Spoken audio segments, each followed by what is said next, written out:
Hello everyone, I'm Yan Minrui from Groups team. The theme of our group's research is the role of UNESCO in promoting the development of science communication.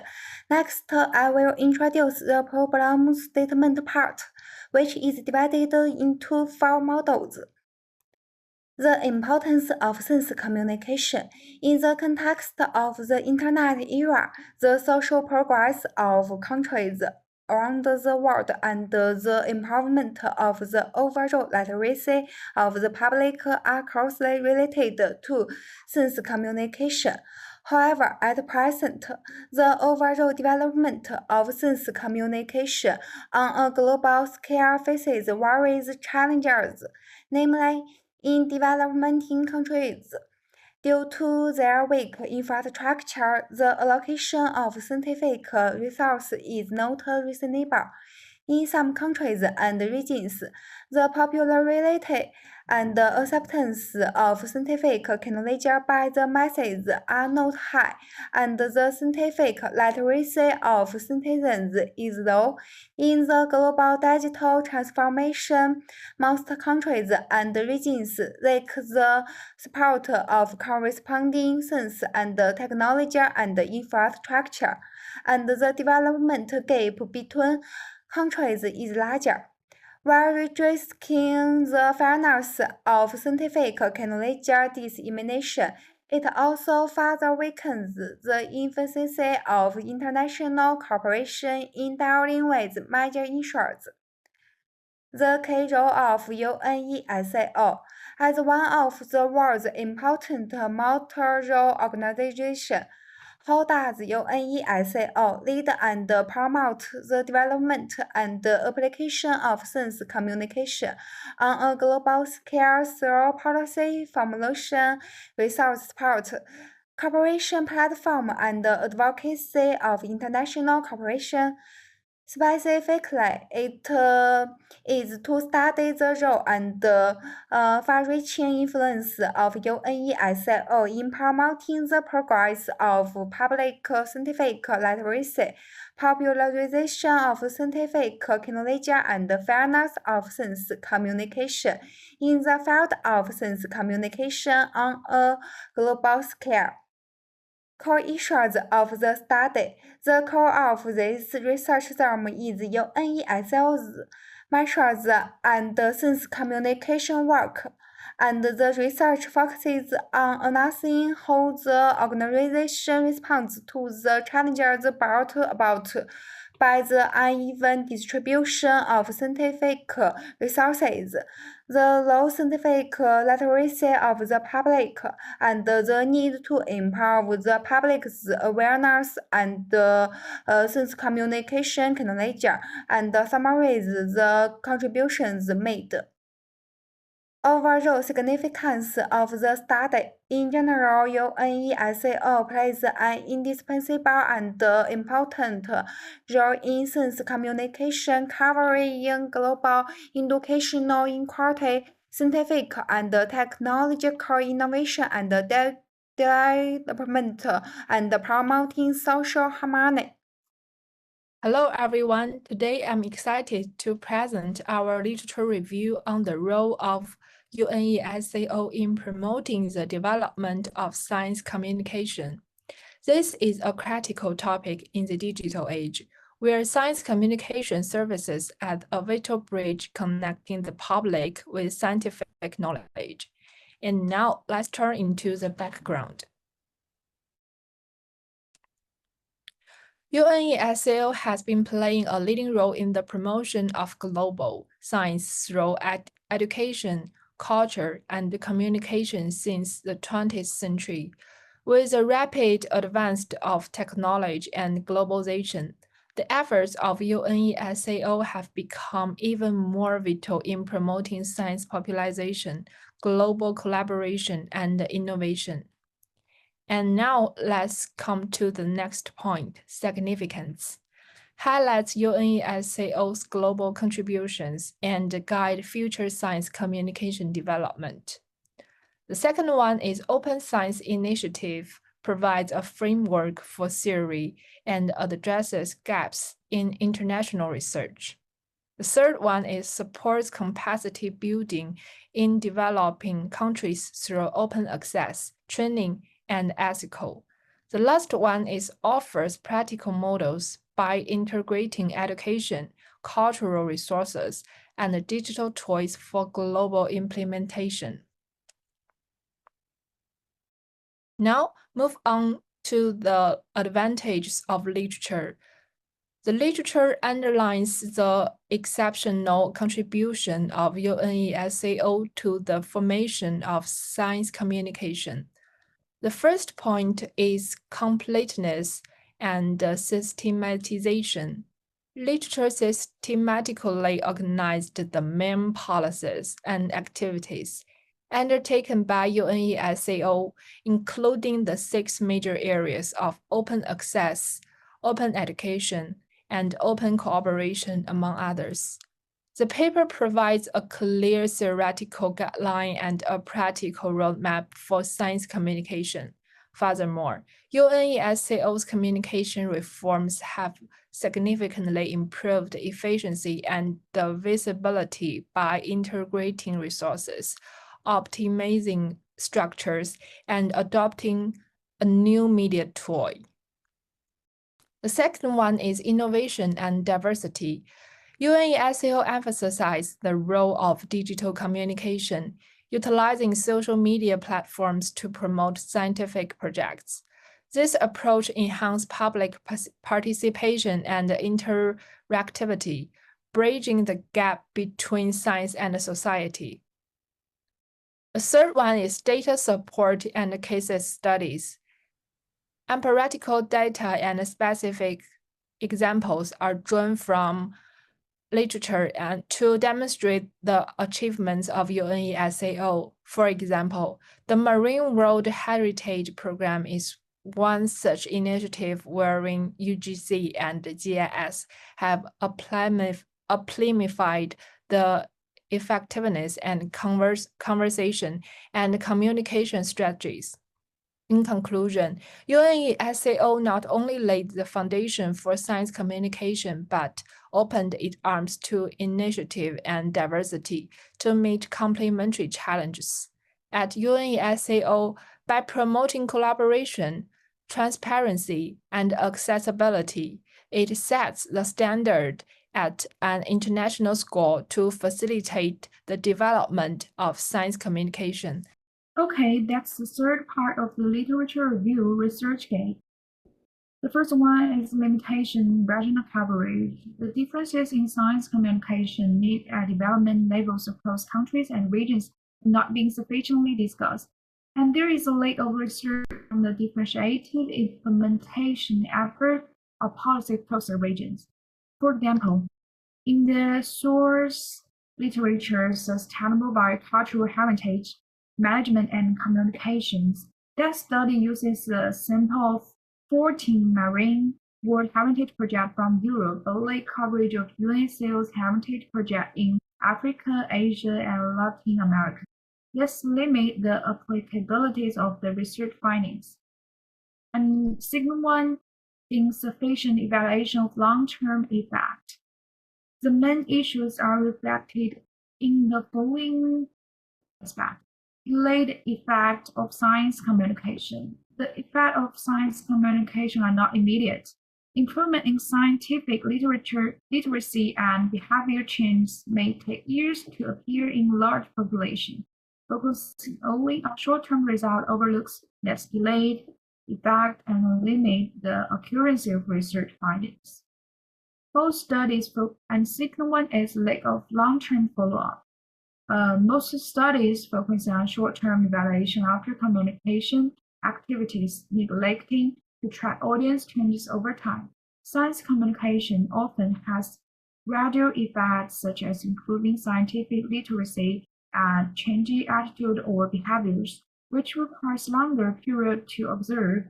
Without long-term evaluation, the sustained impact on audiences cannot be fully understood. And the second one, relying on qualitative description, lacking quantitative analysis and data. It does lead to the following issues. The first one, difficulty in causal analysis. Quantitative analysis help identify causal relationships through statistic method. Many studies like long-term data make it hard to determine if science communication activities directly lead to specific outcome, like public support for policies. The second one, limited comparison and generalizations. Quantitative data allows comparison across large samples, providing more general conclusions, while qualitative data is often limited to small groups. Without quantitative data, it's difficult to make broader comparison and generalizations. And the second one, limitation in evaluating and predicting effects. Quantitative data helps evaluate current communication activities and predict future outcomes. Without it, researchers rely on subjective judgment and can't create more effective strategies. For example, effective communication methods may go unnoticed without data, lead to missed opportunities. Next, that's the first part of the literature review as a conclusion. And the current research in science communication highlight global challenges, including resource imbalances, regional disparities, cultural adaptabilities, and evaluation mechanism.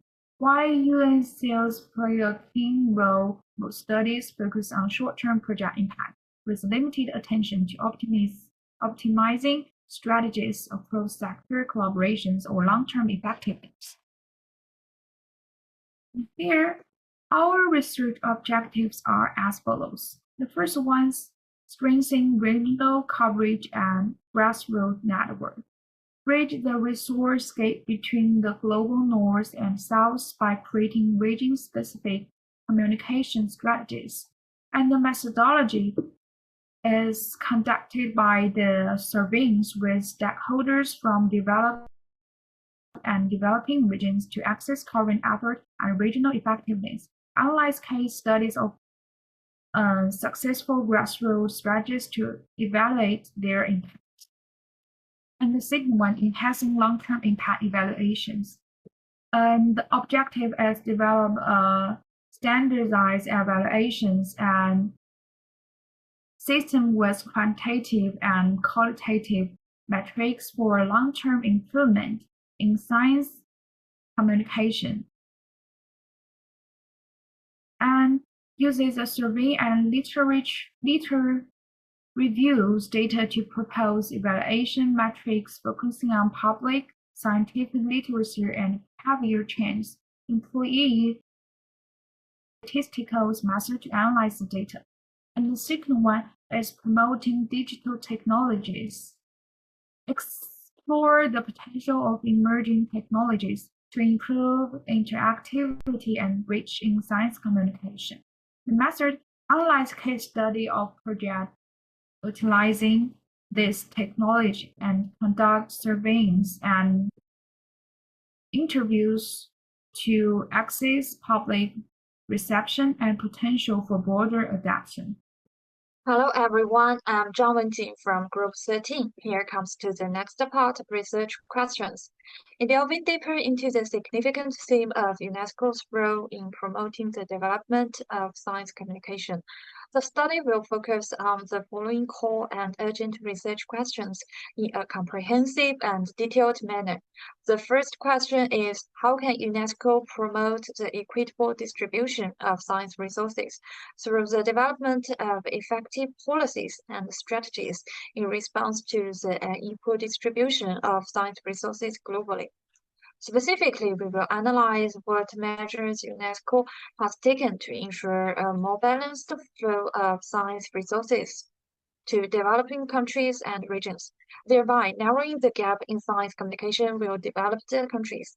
The second question is, in the face of the general low level of public scientific literacy, how does UNESCO enhance the scientific literacy of global citizens through education and popularization programs? We will take an in-depth look at the various educational activities and popularization programs carried out by UNESCO, exploring the actual effectiveness of these programs in improving the public's ability to understand and apply scientific knowledge, and how they are customized and designed for audiences of different age groups and cultural backgrounds. Here comes to the next part, problem objectives. This study aims to reach the following research objectives through a comprehensive and in-depth analysis. First is to identify the key role played and the specific contributions made by UNESCO in the field of science communication. By taking a detailed look at UNESCO's policies and practices in science communication, the study will clearly reveal the organization's central role in advancing the cause of science communication globally. The second is assess the impact and the sustainability of UNESCO's policies and programs in terms of their effectiveness in science communication. Through quantitative and qualitative research methods, the study will assess the actual impact and long-term sustainability of UNESCO's policies and projects in improving public science literacy, promoting equitable distribution of scientific resources, and contributing to the development of a global science communication system. The third is recommendations for improving and optimizing UNESCO's science communication strategies and projects will be made. Based on an in-depth analysis of UNESCO's existing policies and projects, the study will propose targeted and actionable recommendations for improvement in the light of the latest trends and challenges in the field of global science communication, with a view to further enhancing the global impact of UNESCO in the field of science communication. Hello everyone, my name is Gao Mi, the member of Group 13. Our group will choose two methods to conduct research on this topic, case analysis method and questionnaire survey method. Firstly, the case analysis method. We can conduct in-depth analysis of the background, objectives, implementation process, communication strangers, and effects of representative science communication projects of UNESCO, such as the work of the World Commission on the Ethics of Scientific Knowledge and Technology. Secondly, compare science communication cases from different regions or fields, such as science education projects carried out in developing and developed countries, to explore the differences in their effectiveness and influencing factors. At the same time, it is also possible to study the scientific communication actions of UNESCO in specific events, such as the scientific information dissemination methods in response to global public health emergencies, and summarize experiences and lessons learned. The second method is questionnaire survey method. Firstly, a questionnaire should be designed and distributed to UNESCO staff, collaborating agencies, and adults of science communication projects to understand their perceptions, satisfaction, and suggestions regarding the organization's science communication work. Secondly, conduct interviews with relevant experts, scholars, and science communication practitioners to obtain their professional insights on the role of UNESCO in science communication and explore its advantages, weaknesses, and improvement directions in depth. Finally, observe the organization and implementation process of UNESCO's in various scientific communication activities, including conferences, seminars, science popular activities, and so on. Record their communication methods, interactions, and obtain first-hand information. Finally, there are some references of our group. The above is all the content of our group's research. If you have any questions, please feel free to leave a message under the video or contact me directly.